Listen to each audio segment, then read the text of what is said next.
Jadi membicarakan Pak Bahlil itu betul-betul hampir tidak ada habisnya. Ya namanya orang, ya mungkin Pak Bahlil ini tidak bisa menyenangkan semua orang. Jadi ya kontroversi lagi itu kebijakan. Saya pikir kalau Pak Bahlil ini tidak kontroversi bukan Pak Bahlil. Ya.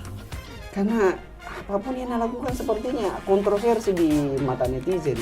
Pak Purbaya maupun Pak Bahlil mengatakan bahwa kita ini sama-sama punya survei tertinggi Ya. dalam kepuasan publik berdasarkan Indo Consulting survei tadi. Jadi Pak Purbaya itu tertinggi dari atas, Pak Bahlil tertinggi dari bawah. Ya.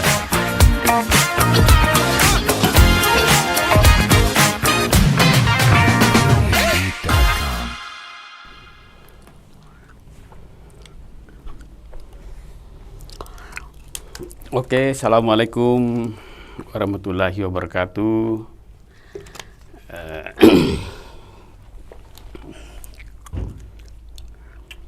Oke Pak Sofyan, jadi kita ngobrol lagi di rubrik editorial 25 ya.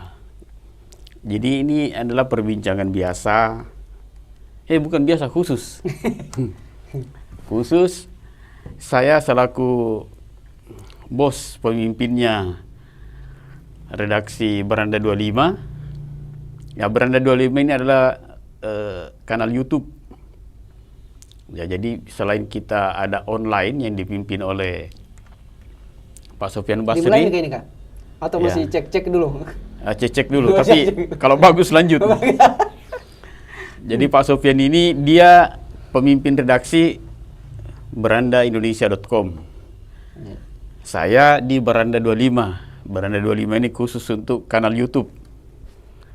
Jadi kita akan berbincang mempertemukan dua sudut pandang.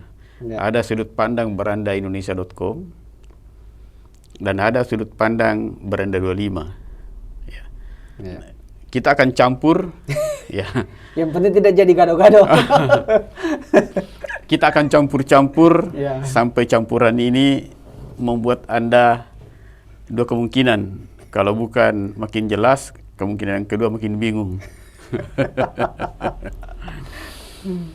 Jadi kemarin itu Pak Sofyan kita berbincang tentang sepak terjang Pak Purbaya ya. Iya, Pak Purbaya. Yang penuh dengan kontroversi dan banyak lagi lah. Ya. Apa yang bagus kita obrolkan ini? Kita kan ya nggak usah Pak Purbaya lagi lah. Ya, sudah banyak yang bahas. Sudah banyak yang bahas dan Pak Purbaya mungkin juga sudah bosan merasa dirinya terkenal. Merasa dirinya terkenal. Oh iya.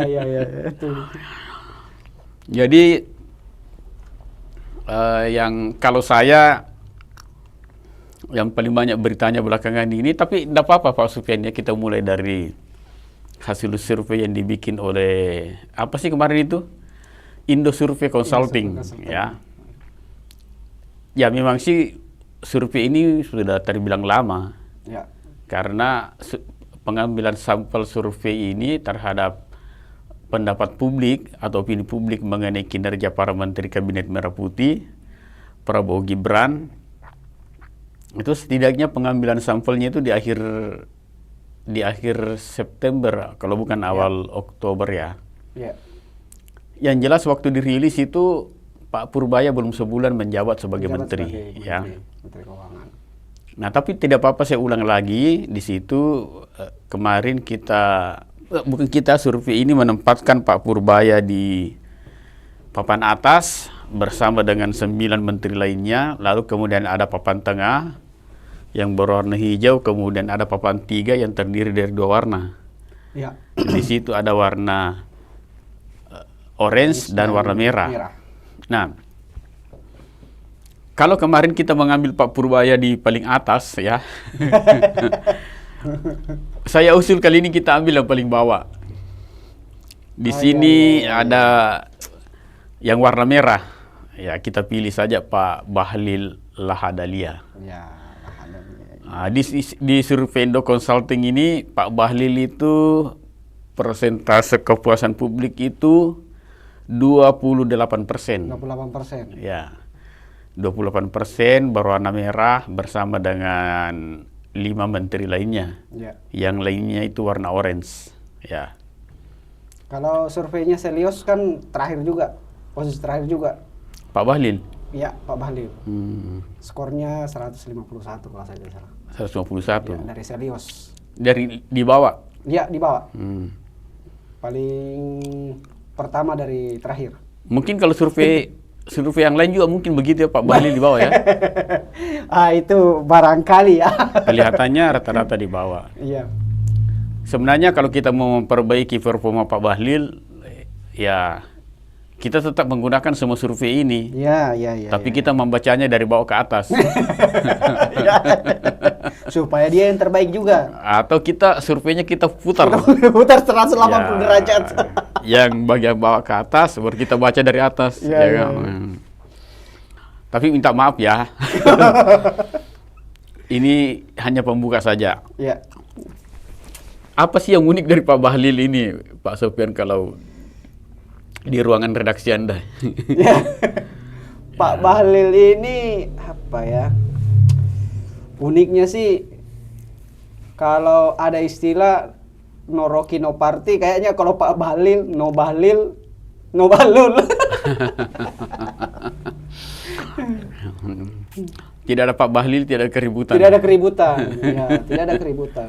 Oh ya, Pak Bahlil itu adalah Menteri ESDM di Ya. Kabinet Merah Putih. Sebelumnya juga adalah Menteri di Kabinet, apa sih nama kabinetnya Pak Jokowi Ma'ruf kemarin? Ya. Kabinet. Jadi di Kerja, situ, bukan? jadi di situ Pak Bahlil juga Menteri. Ya. Dan pada saat Pak Prabowo terpilih menjadi presiden bersama Pak Gibran sebagai wakil, Juga Pak Bahlil berhasil merebut merebut. Ya. kursi Ketua Umum Partai Golkar. Ya. Ya.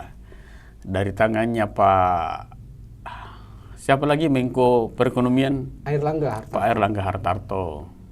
Ya, kita tahulah pada saat itu Pak Bahlil memang orangnya kecil tapi lincah. Lincah. Ya. Satset. Mengalahkan banyak orang yang berbadan besar. Apakah karena badannya kecil itu sehingga Mungkin karena lincah. ah, Satset jadi baik. Langsung Ya. jadi jadi Pak Bahlil kemudian jadi Ketua Golkar. Ketua Golkar ya. Ya. Dan pada saat sambutannya Pak Bahlil termasuk orang yang pemberani karena menyebut waktu itu Pak Jokowi masih presiden. Ya? Masih presiden, masih Ya. menjabat. Oh sorry, Pak Joko Widodo waktu itu masih presiden. Masih menjabat ya. Menghadiri Munas Partai Golkar di mana Pak Bahlil terpilih Ya. sebagai Ketua Umum. Dan dalam sambutannya menyebut entahlah apakah Pak Jokowi yang dimaksud atau bukan, tapi Ya. di depan Menyebut Pak Jokowi dia menyebut Raja Jawa. Raja. Ya. Ya. Mana berani kita melawan Raja Jawa. Ya, itu salah satu kontroversialnya juga Pak Bahlil ini. Ya. Entah karena itu juga yang membuat Pak Bahlil ini sebagai orang yang tersorot terus oleh media. Ya. Jadi pertanyaan kuncinya Pak Sofian adalah Pak Bahlil ini menjadi sorotan dari netizen, dari publik. Ya. Publik itu apakah dia memang tidak suka Pak Bahlil atau iri hati sama Pak Bahlil Ya. atau benci sama Pak Bahlil? Nah, kalau dilihat sebenarnya lebih banyak bencinya kayaknya sama Pak Bahlil ini atau lebih banyak iri hatinya juga. Oke Karena lah, kita pisahkan benci dan iri hati. iri hati. Ya. Kalau benci kan apa ya? Itu benci tidak mesti ada hubungan. Ya. Tetapi kalau iri hati kan harus ada Harus ada hubungan, hubungan. terutama Ya. hubungan yang sifatnya personal. Ya. Misalnya saya sama-sama sarjana dengan Pak Sofian, tapi kenapa Pak Sofian sekarang menjadi lebih gagah sementara kegagahanku tidak bertambah? Iya kan? Iya, Jadi iya, hanya iya, saya iya. iri. Ya, itu iri hati. Ya, iri hati. Iri hati, sakit hati mungkin Sakit mirip-mirip hati, ya. mirip-mirip. Tapi Ah. bisa saja karena sakit hati dia jadi benci. Ah.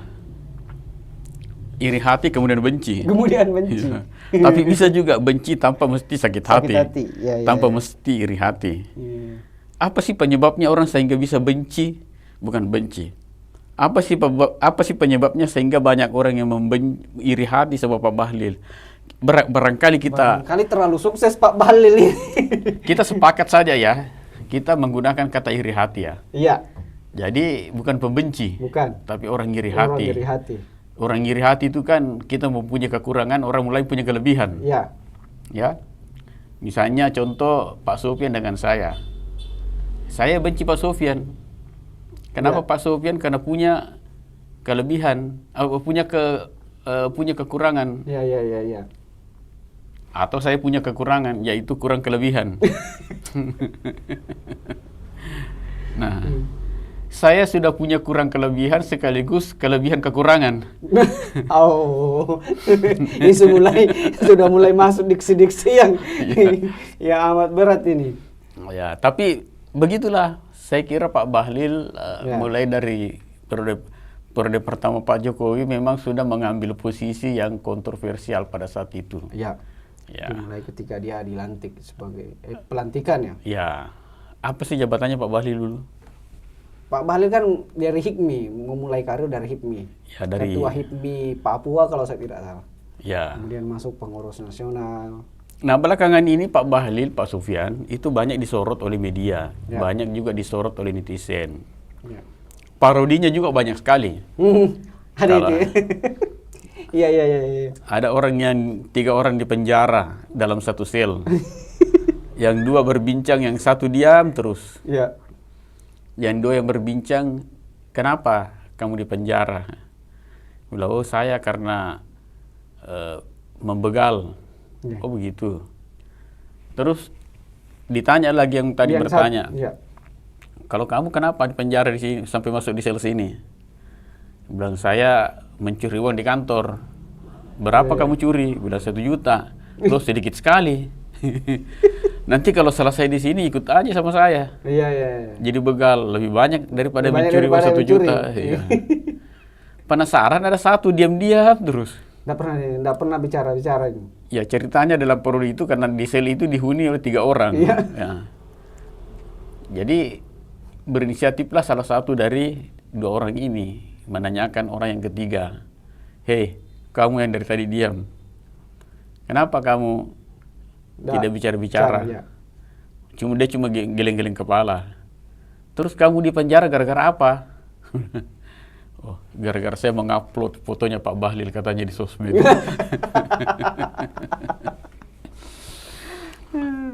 Jadi akhirnya cerita tentang Pak Bahlil itu menghasilkan banyak varian-varian cerita lucu. Iya. Ya, lumayan juga sih menghibur kita ini sebagai masyarakat awam. Terutama apa lagi yang soal ijazahnya juga itu banyak yang dilucu-lucukan.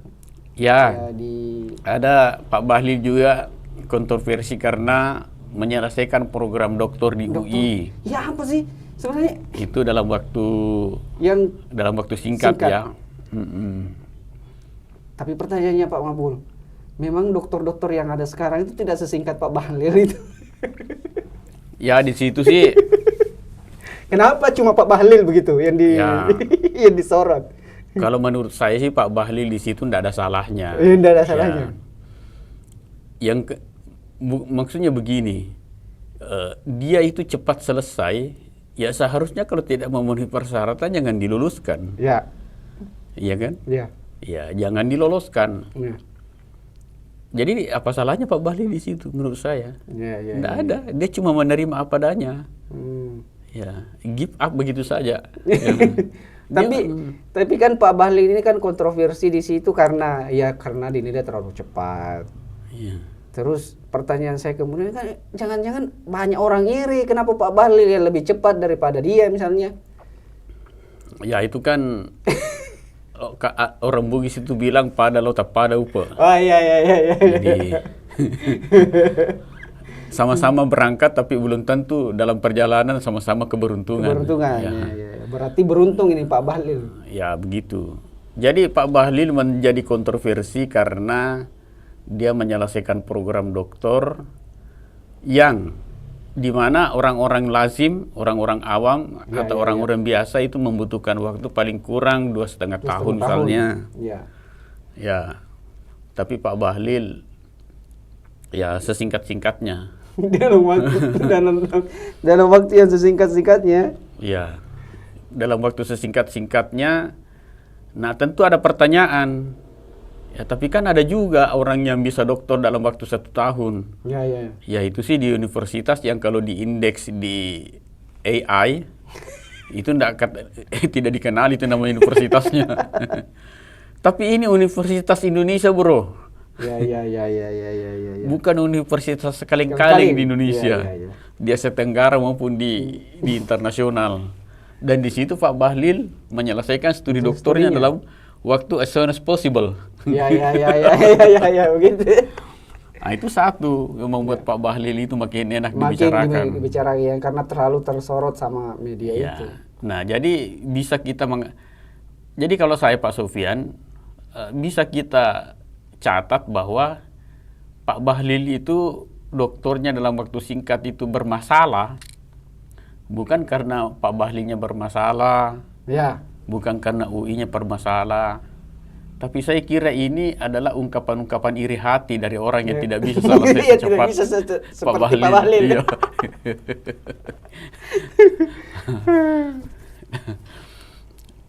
Kalau Pak program doktor berapa lama sih mestinya?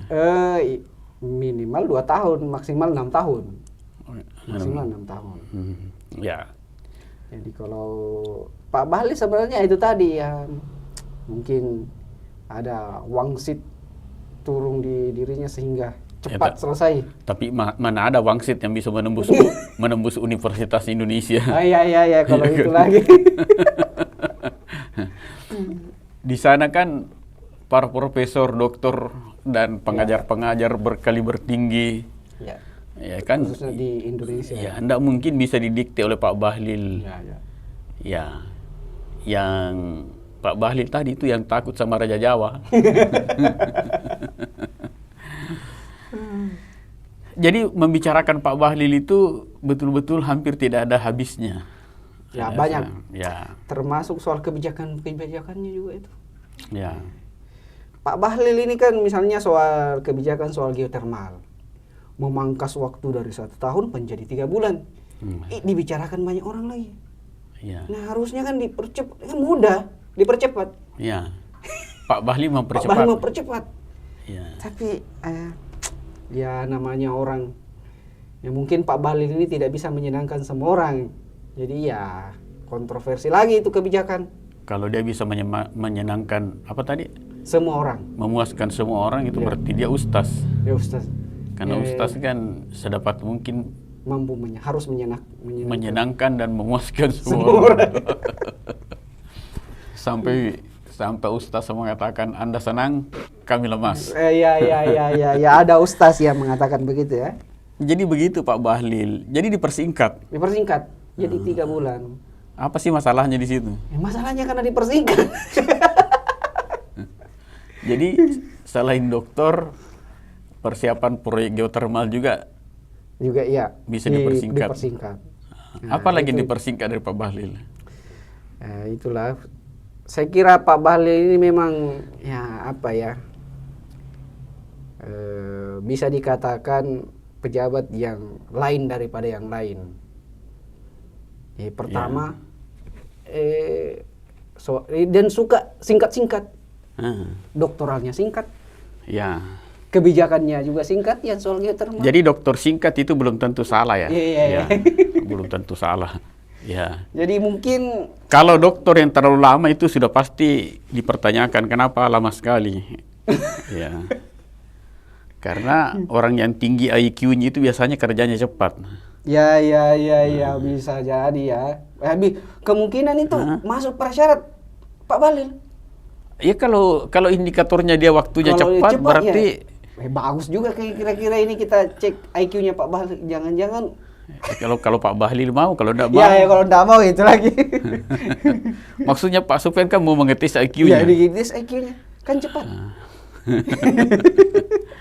Nah itu Pak Bahlil kemarin itu kena setrum juga dari Pak Purbaya. Oh iya, iya. Soal harga Soal gas harga LPG. Bahwa mungkin Pak Purbaya menggunakan data yang salah. Ya, Pak Purbaya bilang, saya bukan berdasarkan apa, saya berdasarkan uang yang saya keluarkan untuk mensubsidi harga Pertalite itu. Iya. Jadi kalau saya salah data, nggak ngerti saya. Tapi rupanya perdebatan soal perbedaan data antara Pak Bahlil dengan Pak Purbaya tidak berlanjut ya. Mungkin kedua belah pihak ya, Pak Purbaya maupun Pak Bahlil mengatakan bahwa kita ini sama-sama punya survei tertinggi. Ya. Dalam kepuasan publik berdasarkan Indo Consultant survei tadi. Ya. Jadi Pak Purbaya itu tertinggi dari atas, Pak Bahlil tertinggi dari bawah. Ya. Kita akan lanjut lagi. Saya cek dulu ada pesan masuk.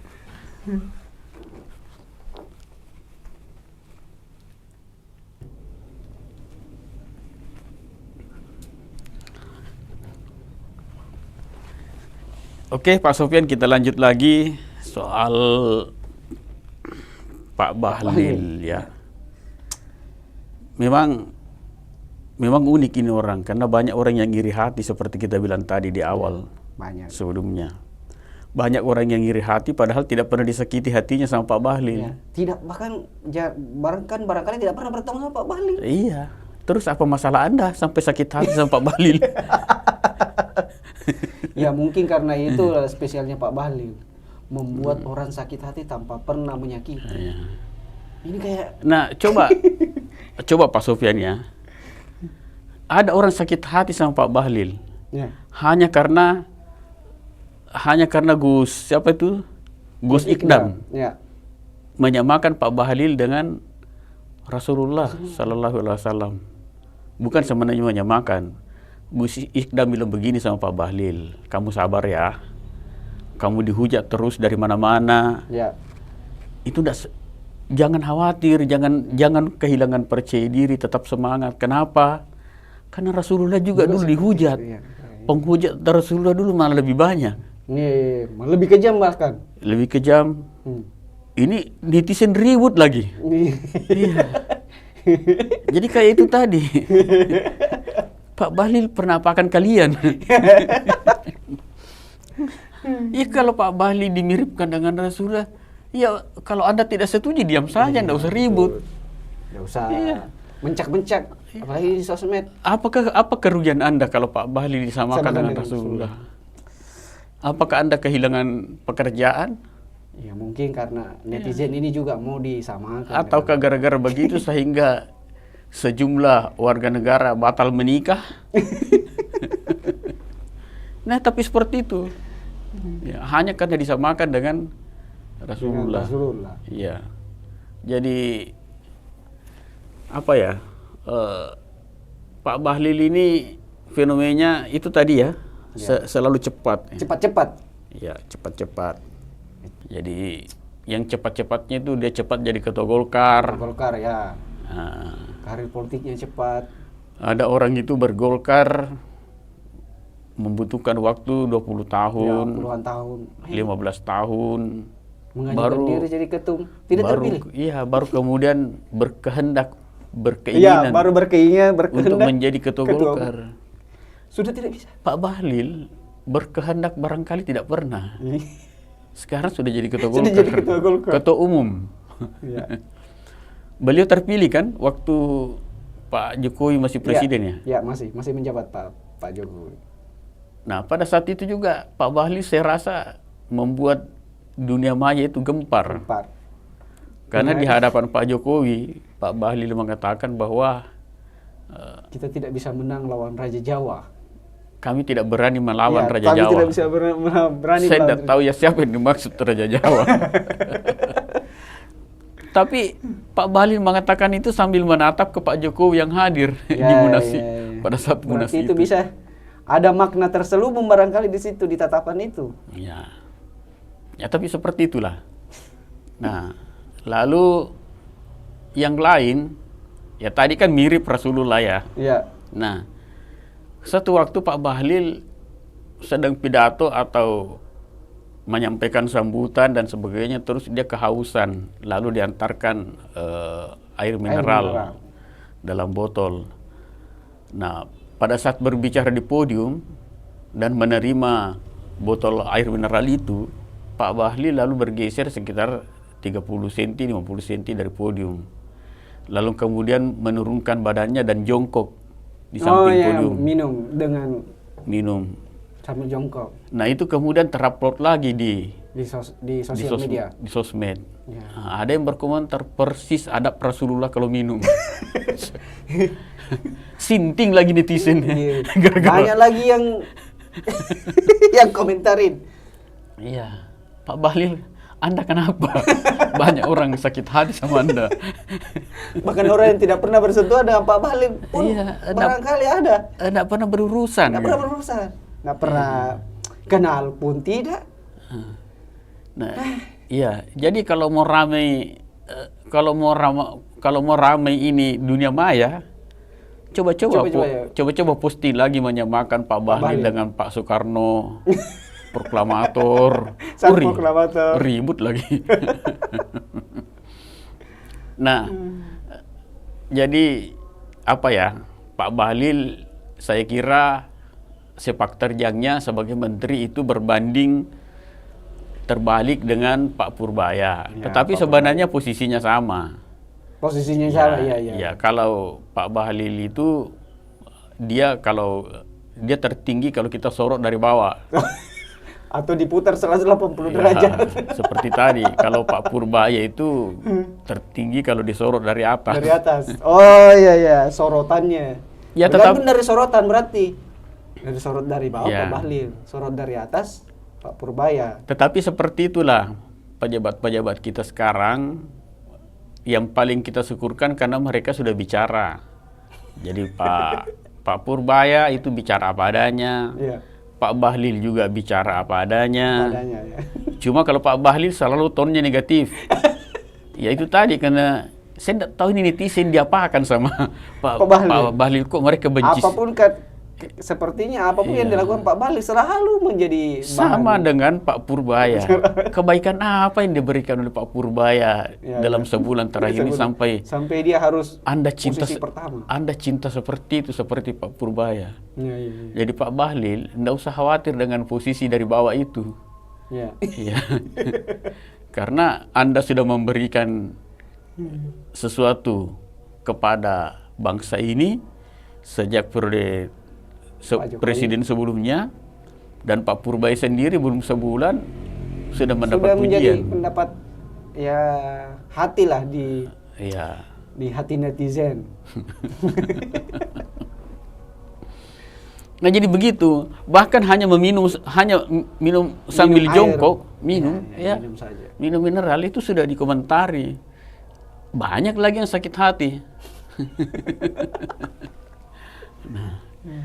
Jadi Pak Bahlil menurut saya adalah contoh pejabat yang saya katakan tadi, yang seharusnya menteri-menteri lain seperti itu juga. Ya.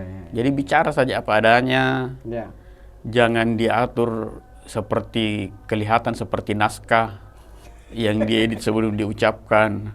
Itulah kelebihan Pak Bahlil dan Pak Purbaya. Pak Purbaya bicara apa adanya. Makanya dia menempati posisi pertama di posisinya. Iya. Satu dari bawah, satu dari atas. Iya. Nah. Apa saran Pak Sofyan untuk Pak Bahlil ini? Saran saya untuk Pak Bahlil ya seperti ini sajalah. Seperti apa adanya saja. Kalau mau bilang kembali kontroversi ya kontroversi saja. Kalau tidak mau ya jangan.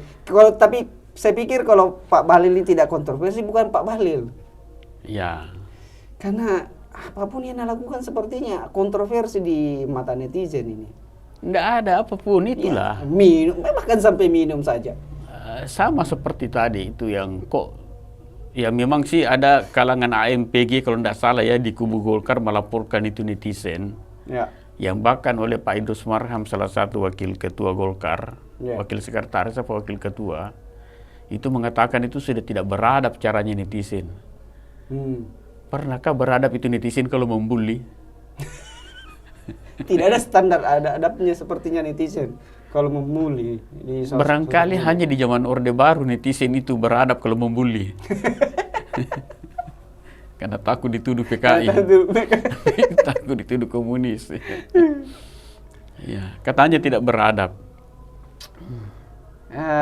Saya pikir Pak Bahlil memang ini ya sepertinya akan tetap menjadi sorotan media, sorotan netizen. Ya karena itu tadi, Pak Bahlil ini mau bagaimanapun dia adalah pejabat publik yang tentu saja akan terus tersorot. Yang kita heran, ada juga pejabat-pejabat atau menteri yang lain yang jelek seperti, tapi Pak Bahlil belum tentu jelek ya. Iya, belum tentu. Ya. Kita sebut saja yang kontroversial seperti Pak Bahlil, tetapi tidak dibicarakan oleh netizen. Ya. Bahkan tidak dijelek-jelekan, tidak dipuji-puji juga. Ya. Ya. Beberapa hari yang lalu, tapi tidak apa-apa saya ungkap ya. Saya membuat status WA, bukan status. Karena WA selalu bertanya setiap hari, apa yang kamu pikirkan? Apa yang kamu pikirkan hari ini? Saya jawab bahwa Pak Purbaya itu mendapatkan pujian. Iya. Iya. Pak Bahlil dapat cacian, mendapat pujian, Pak Bahlil mendapat cacian. Iya. Ada juga satu menteri cuma kepujian. Oh, kepujian. Ya. Mohon maaf yang tidak mengerti bahasa Bugis, itu kepujian itu artinya apa ya dalam bahasa Indonesia ya? Ya, mau dilihat. Ya, mau dibilang hebat. Mau dibilang hebat. Ya. Mau dibilang pintar, mau dibilang hebat. Tahu enggak orang yang mau dibilang hebat berarti kan enggak hebat kan? Orang yang mau dibilang iya, kalau namanya orang saja mau dibilang. Kalau mau dibilang pintar berarti tidak pintar kan? Iya. Iya. Ya, seperti itulah banyak pejabat kita yang pura-pura pintar. Iya. Kan syarat untuk pura-pura pintar kan harus bodoh. Iya kan? Iya. Iya. Kalau mau pura-pura bodoh kan harus pintar. Iya. Nah, pernah enggak Anda melihat pejabat yang pura-pura bodoh? Iya. Enggak ada kan? Semua pura-pura pintar. Artinya syarat untuk pura-pura pintar itu kan harus bodoh. Dengan kata lain, syaratnya untuk pura-pura bodoh itu pura-pura pintar itu harus bodoh. Dasarnya adalah bodoh. Iya. Ya. Supaya kelihatan pintar. Tapi Kabinet Merah Putih, aduh, enggak usah dilanjutkan. Karena waktu kita sangat terbatas, ya, kita akhiri perbincangan kita hari ini Pak Sufyan di editorial Beranda 25. Anda bisa menyimak rubrik-rubrik kami yang lain di kanal Beranda 25. Jadi editorial 25 ini adalah salah satu rubrik selain dari rubrik Baper. Baper itu beranda perbincangan. Ya. Dan ada juga Beranda News, Beranda 25 News ya. Terima kasih Pak Sufyan. Yap. Nanti kita ngobrol lagi, entah siapalah yang kita obrolkan ya. Kalau ada kata-kata yang berlebihan dari kami, kayak pembawa acara saja. Mohon dimaafkan. Kalau ada yang benar gitu berasal dari Tuhan. Ya. Nyantir-nyantir dikit. Ya demikian ya, kanal Beranda 25 di rubrik editorial Beranda 25 tentang Pak Bahlil, kemarin tentang Pak Purbaya, besok-besok kita akan berbicara tentang mungkin bukan pejabat lagi, tetapi persoalan-persoalan yang sedang menjadi sorotan publik, sorotan netizen. Billahi taufiq wal hidayah. Assalamualaikum warahmatullahi wabarakatuh. Salam. Ya, bagaimana? Mau jadi Pak Bahlil? Kalau saya mau jadi Pak Bahlil, mau jadi. Saya mau lah, saya. Menteri. Bisa jadi menteri. Saya juga kadang-kadang itu mau dibenci banyak orang. Tapi Saya kadang-kadang sudah berbuat konyol tapi belum ada juga yang benci. Belum ada. Memang butuh jabatan kayak. Memang butuh jabatan dan butuh kayak Pak Bahlil kayak. Jadi bukan, tidak mesti sih butuh Pak Bahlil, tapi kita butuh jabatan kalau mau konyol. Oh iya. Karena seperti saya kan, saya berkali-kali konyol tapi tidak punya jabatan, tidak ada apa-apa. Tidak dianggap.